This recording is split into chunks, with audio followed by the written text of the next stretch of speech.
श्रीमद् भागवत में देवर्षि नारद जी प्रभु श्री कृष्ण की जब दिनचर्या देखने जाते तो अपने आत्म स्वरूप के ध्यान में मगन होते हैं। तो वो ध्यान किसका होता है?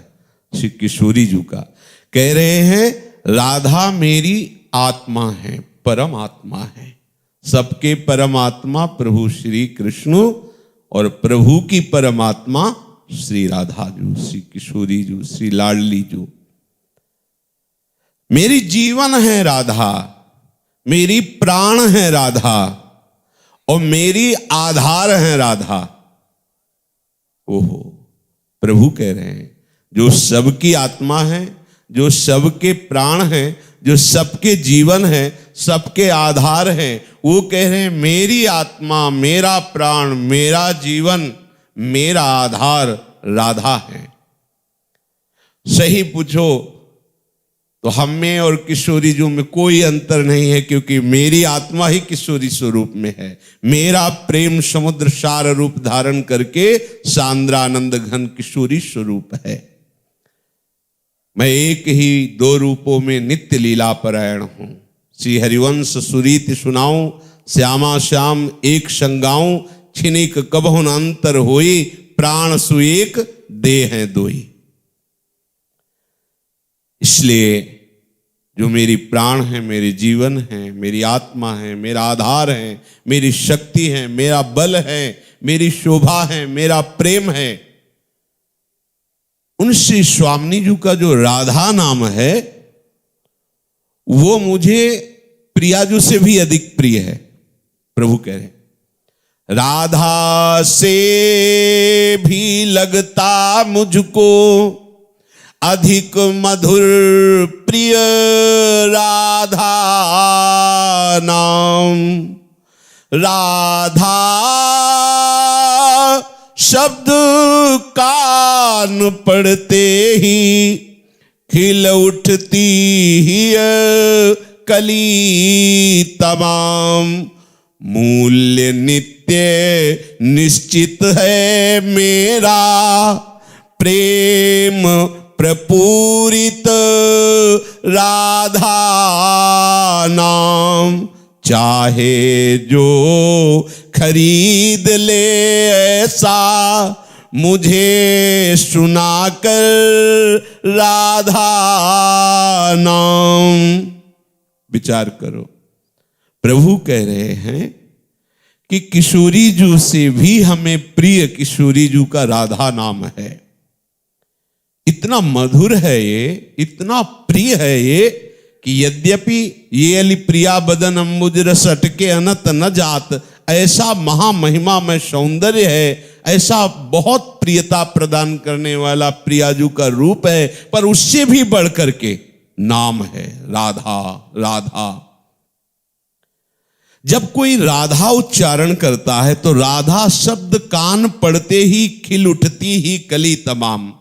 प्रभु को प्रसन्न करना बहुत कठिन है, क्योंकि थोड़ी भी सकामता हृदय में है तो प्रभु के लिए वो प्रसन्नता की पुकार नहीं मानी जाती। वो पुकार प्रभु की प्रसन्नता का हेतु नहीं होती। अब निष्काम पूर्णतया होना बहुत कठिन है, क्योंकि जन्म जन्मांतरों से कामना में विचरण करता हुआ ये अंतःकरण हमें अपने अधीन कर लिया है और हम निष्काम बहुत कठिनता है। तो प्रभु के प्रसन्न करने के लिए प्रभु ने अपना सहज उपाय बता दिया। बोले राधा शब्द कान पड़ते ही खिल उठती ही कली तमाम। मेरा हृदय कमल खिल जाता है जब कोई राधा ऐसा उच्चारण करता है तो मैं लुट जाता हूं, प्रसन्न हो जाता हूं। अपने वृंदावन नित्य विहार रस के महापुरुष जन कहते हैं कि प्रभु स्वयं कहते हैं कि जो को श्री राधा यस गावे तो अति आसक्त रूप रस लोभी श्याम तहां उठी धावे। यदि प्रभु किसी भक्त के कहीं कहीं प्रेमावेश में प्रेमाधीन हुए विराजमान है और अगर कोई बोले राधा राधा तो प्रभु एकदम सचेत होकर दौड़ पड़ते हैं राधा नाम श्रवण के लिए। अति आसक्त होकर के राधा नाम रस के लोभी श्री लालजू महाराज, जहां राधा उच्चारण किया जाता है, जहां राधा राधा वहां विराजमान है। कैसे? बोले प्रफुल्लित कमल कुसुम पर जैसे भ्रमर आन मड़रावे, त्यों ही राधा नाम उच्चारत विवश कृष्ण चले आवे। जैसे सुंदर पुष्प खिला और उसमें अद्भुत पराग की गंध पड़ते ही भ्रमर मतवाला होकर वहां आसक्त होकर के गुंजार करने लगता है, ऐसे ही जिसके मुख से राधा राधा राधा ऐसा उच्चारण होता है तो विवश होकर के प्रभु वहां दौड़ करके उसके समीप आ जाते हैं। और यदि राधा नाम में तन्मयता हो जाए तो उसे दिखाई देगा कि केवल वो आ ही नहीं जाते, राधा नाम लेत ता आगे मोहन वेणु बजावे, प्रेम बंध्यो संग ही संग डोले ता पर नेह जनावे।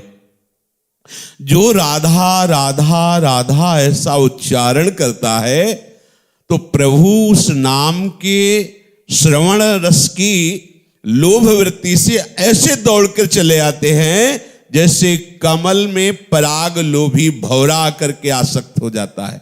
और इतना ही नहीं, जैसे भौरा गुंजार करने लगता है उन्मत्त होकर, ऐसे प्रभु श्री कृष्ण उस उपासक के सामने बंशी में राधा नाम गाते हुए दिखाई देते हैं, जो राधा राधा उच्चारण करता है। राधा नाम लेत ता आगे मोहन वेणु बजावे, और प्रेम बंध्यो संग ही संग डोले। जो राधा राधा राधा ऐसा उच्चारण करते हैं तो उनके समीप प्रभु श्री कृष्ण अधीन होकर रहते, तापर नेह जनावे, उसे बहुत प्यार करते हैं प्रभु। श्रीमद राधा सुधा निधि में यद जापा सकृदेव गोकुलपति राकर्ष कस्तक्षणा, राधा ऐसा उच्चारण किया कि प्रभु तत्काल अधीन होकर वहीं उपस्थित हो जाते हैं। कैसी अद्भुत महिमा प्रियाजू के नाम की है। राधा नाम उपासक को हरि आपुन ऋणी कहावे। जो राधा राधा राधा ऐसा उच्चारण करता है तो प्रभु हृदय में विचार करते हैं कि इस राधा नाम के बदले में से क्या दूं। तो संपूर्ण सृष्टि तो मायामय है, वो तो पातकियों को भी प्राप्त होती है। जो कुमार्गगामी हैं, पापाचरण करने वाले हैं, उनके पास भी संसार की भौतिक सामग्रियों की बाहुल्यता देखी गई है। तो अगर अपने भक्त को, अपने राधा नाम जापक को प्रभु संसार की वस्तुएं दे दें, ये तो फुसलाना हो गया। तो प्रभु ऐसा कर नहीं सकते कि भक्त के हृदय को संसार की भोग सामग्रियों में आसक्त कर दे कि ये तुम्हारा फल है। ये तो पापियों को भी प्राप्त है। प्रभु क्या करते हैं? देखते हैं कि जिस राधा नाम के बल से मैं बलवान हूं, जिस राधा नाम के प्रेम रसासों का पान करके मैं उन्मत्त हूं, वो ये राधा नाम बोल रहा है, तो मेरे पास बचा क्या देने के लिए। तो प्रभु सदैव जैसे कोई ऋणी होकर के ऋणदाता की तरफ देखता है कि मैं इसका धन लिया हूं और इसके बदले में कुछ दे नहीं सकता, इसलिए मैं ऋणी हूं, तो वो दैन्य रहता है। ऐसे प्रभु राधा उपासक के सामने दैन्य रहते हैं। अनुलिख्यानंतान पितदपराधान मधुपतिर महाप्रेमाविष्टस्तो परम देयम विनवसति तवैकम श्री राधे गृणति ही नामामृत रसम।